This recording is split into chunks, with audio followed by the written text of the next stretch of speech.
Guys, did you know that baboons enjoyed beer? Do you have an idea what flavor they like? Or how they would love to have their beer in the wild?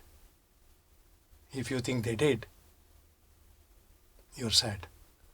This is really sad.